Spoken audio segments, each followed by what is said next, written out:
Hello everyone, welcome back to my channel. তোমরা সবাই কেমন আছো? আশা করি সবাই ভালো আছো। তো আজকে নতুন এক টিজার আছে শাহরুখ খানের ছেলের, আরিয়ান খানের টিজার এটা। তো মুভিটার নাম হলো দি ব্যাট অফ বলিউড।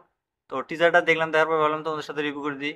তো রিভিউ করার আগে তোমাদের বলি, তোমরা যদি রিভিউ দেওয়া পছন্দ করো তাহলে আমার এই চ্যানেলে সাবস্ক্রাইব করে দাও, কারণ আমি চ্যানেলে সবসময় রিভিউ করে থাকি। তাহলে চলো শুরু করা যাক। টিজারটা কেমন ছিল? তো টিজারটা খুব সুন্দর একটা টিজার বানাইছে। তো শাহরুখ খানের ছেলের অ্যাক্টিং দেখে কিন্তু আমি অবাক হয়ে গেছি, কারণ সে মনে হয় তার বাবার পথে চলতেছে। কারণ টিচারের ভিতরে যেভাবে কথা কইছে, তার ভয়েস যে অ্যাক্টিং, খুব সুন্দর অ্যাক্টিং করছে।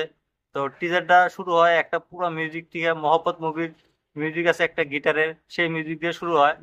তো টিজারটাতে অ্যাকশন, কমেডি সবকিছুই আছে টিজারটাতে। তোমার হিরো, আর একটা হিরো আছে যার নাম হলো রাঘব জুয়েল। তো রাঘব জুয়েলের এর আগে একটা মুভি আসলে কিল, কিল মুভিটা তো সবাই দেখছেই, কিরকম ধরনের কাটাকাটি অ্যাকশন, তার অ্যাক্টিং কেমন ছিল। তো এই টিজারের ভিতরেও তাকে দেখানো হয়েছে, সে একটা মেয়েকে প্রেম করে।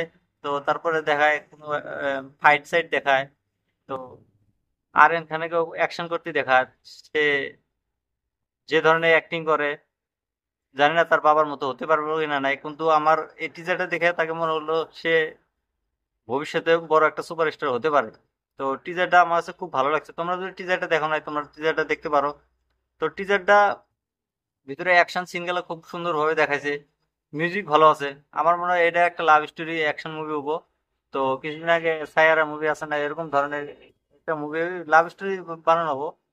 তো এই মুভিটা আমার মনে হয় নেটফ্লিক্সে রিলিজ করবো, কারণ টিজারটা নেটফ্লিক্সে আছে। তোমার টিজারটাতে আরো ভালো ভালো কাস্ট দেখানো হয়েছে, তো তাদের ওরকম ভাবে রিভিল করা নাই। তো টিজারটাতে সবকিছু ঠিকই আছে, খারাপ না। তো দেখা যাক টিজারটা কতদূর রেসপন্স পায় নেটফ্লিক্সে। শাহরুখ খানের ছেলে বেশিরভাগ কিন্তু নেটফ্লিক্স এর মুভি করতেছে, এর আগে একটা মুভি করছে।